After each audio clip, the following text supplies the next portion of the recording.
오늘 말씀의 제목은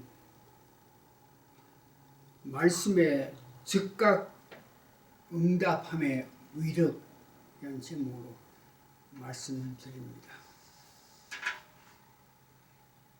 우리가 살아가면서 언제 어떻게 하나님 말씀이 임할지 모르는데 그 말씀이 임하실 때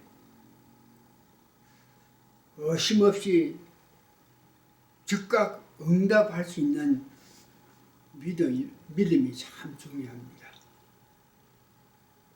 말씀을 받았고 나서 자기 생각으로 견뎌봐서 받기를 의심했을 때에 오는 이 아픔을 오늘 말씀을 통해서 은혜 받아서 하나님의 역사가 임하면 즉시 응답하는 모든 성도님이 되시기를 바랍니다.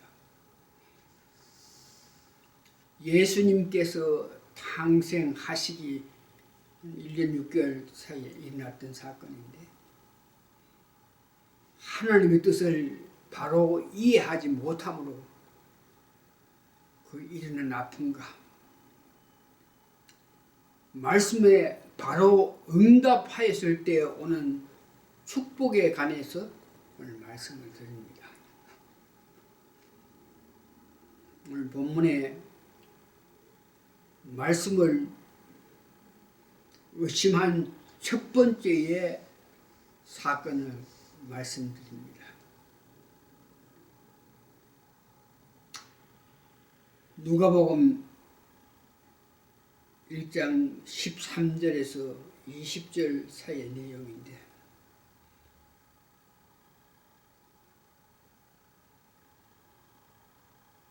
성소에 있는 제사를 드리기 위해서 성소에 있는 사가랴에게 천사가 나타나서 앞으로 너와 엘리베 사이에 아이를 낳는데 그 이름은 요한이라고 불러라. 그가 큰 자가 되며 독한 술도 마시지 아니하며 태어날 때부터 성령 충만함을 받는다고 했습니다. 이스라엘 자손을 하나님께 많이 들어오게 하는 그런 귀한 일로 하고 엘리야의 심령으로 능력으로 주 앞에서 먼저 와서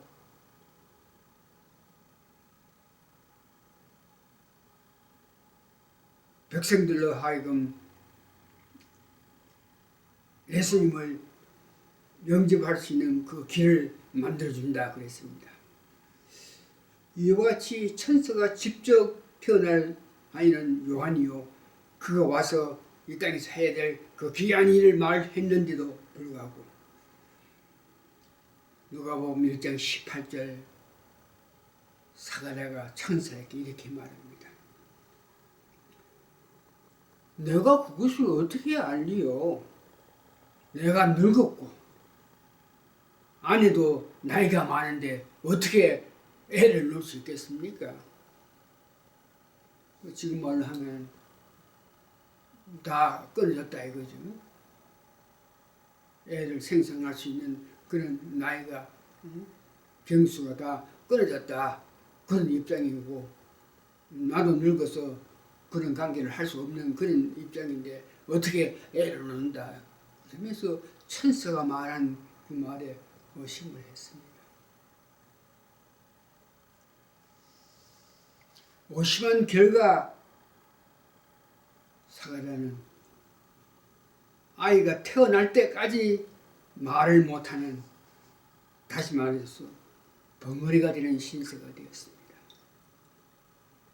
말씀을 즉각 받아들이지 않고 의심했기 때문에 애가 태어날 때까지 그는 벙어리가 되었습니다.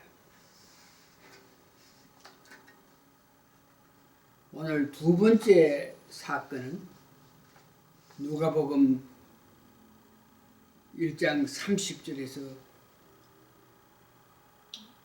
38절까지 있는 그 내용인데, 천사가 와서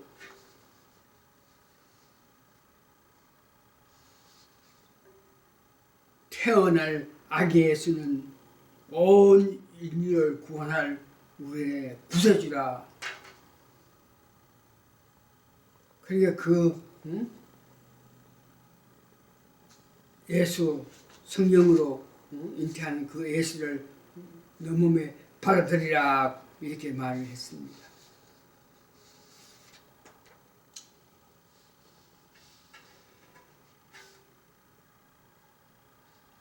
그러나 그 엘리자베 마리아는 이 일에 대해서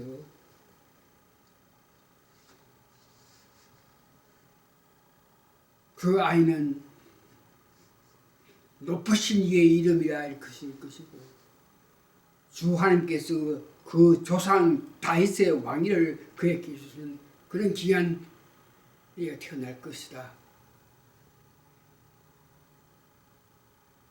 영원히 야곱의 집에 왕으로 다스릴 것이다.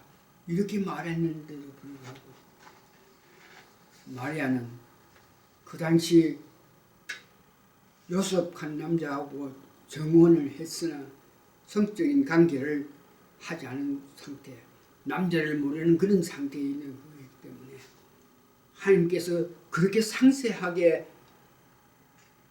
높으신 이의 아들 예수를 너를 통해 태어난다, 그러니까 받아들이라 그랬을 때에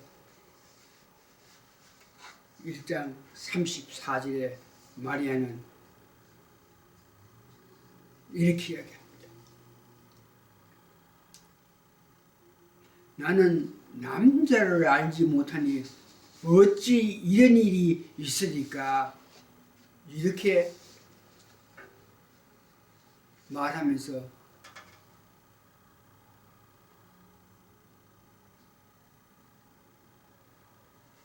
그 천사의 말을 받아들이지 못했습니다.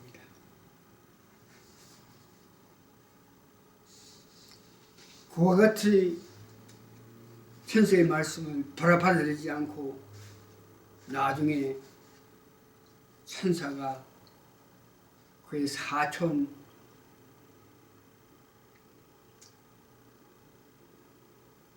아이를 놓을 수 없는 늙은 엘리사벳이 임신한 예를 들어서 그도 하나님의 능력으로 애를 낳았는데, 그러면서 다시 받아들이기를 권했을 때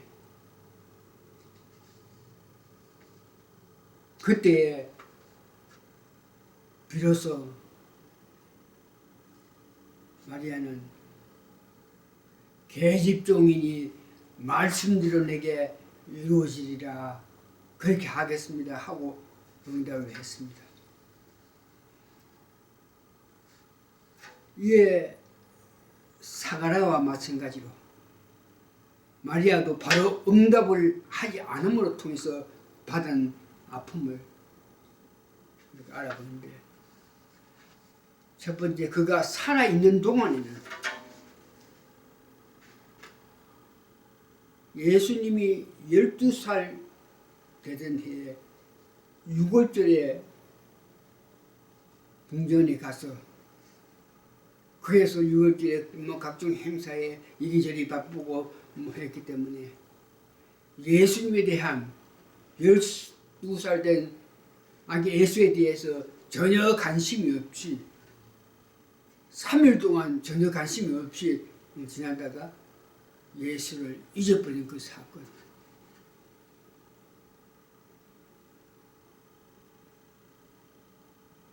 예수님을 제대로 보살피지 않았다는 그 아픔. 살아있을 동안의 두 번째 아픔은 예수님께서 광야에서 제자들과 같이 공생 사역을 하고 있을 때입니다. 이때 성모 마리아는 그가 낳은 아들들과 그 광야에 찾아와서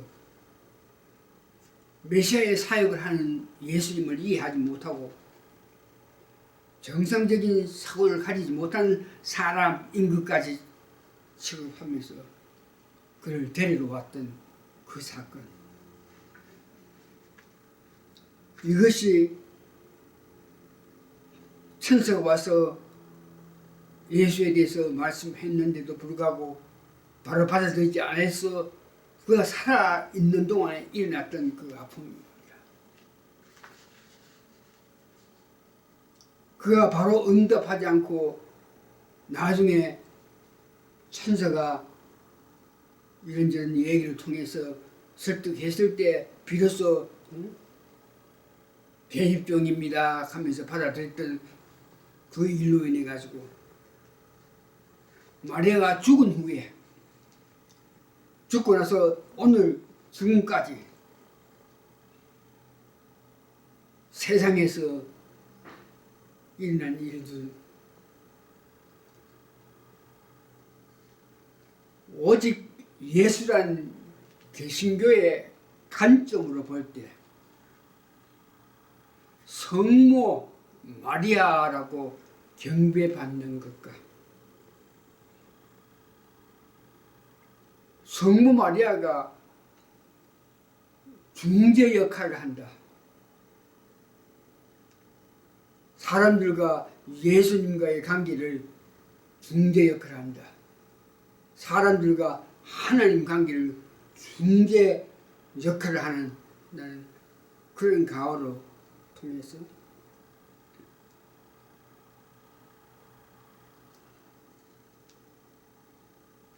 성모 마리아를 통해서 예수님께 기도할 수도 있고 예수님을 더 이해할 수 있다고. 사람들이 공허의 예수님보다 모성적인 사람과 중재로 통한 도움을 받을 수 있다고. 오직 예수가 받을 그 사랑과 공경을 백성들로부터 일부나마 뺏어가는 그런 사건, 본인의 의도가 아닐지라도 그런 사실이 의도된 점이 그가 즉각 천사의 말을 받아들이지 않고 이런저런 핑계로 미뤘다가 나중에 받아들였던 그 결과로 일어난 것으로 볼 수 있습니다. 오늘 세 번째는 성령님의 역사에 즉각 응답함으로써 계속 쓰임받는 사례를 말씀드리겠습니다. 한국에 지금 일어나고 있는 사건인데 예수 한국 복음 통일을 위해서 강화문에서 1000만 시민을 이끄는 정강훈 목사는 19살의 어린 나이에 강하게 임하신 성령님의 역사에 순종하여서 적극 받아들이고 순종해서 달려간 결과 오늘의 헌법 이상의 권위가 있는 국민 저항권을 발동할 수 있는 조직을 만들고 있습니다.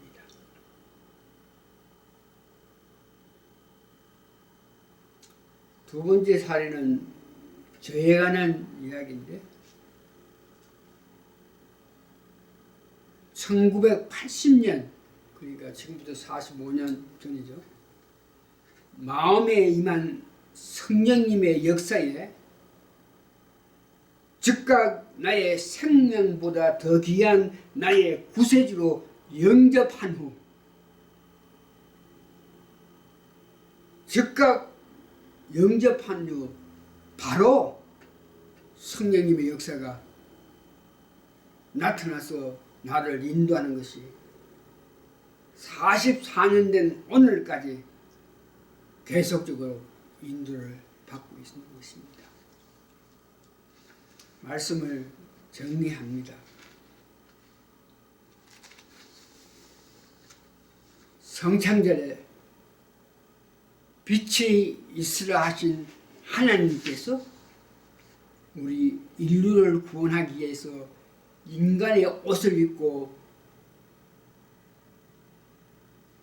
아기에서 태어난 사실에 대해서 의심없이 바로 믿었어. 오는 세상과 저 세상에서라도 축복받는 성도님 되시기를 축원합니다. 다시 말씀을 드리지만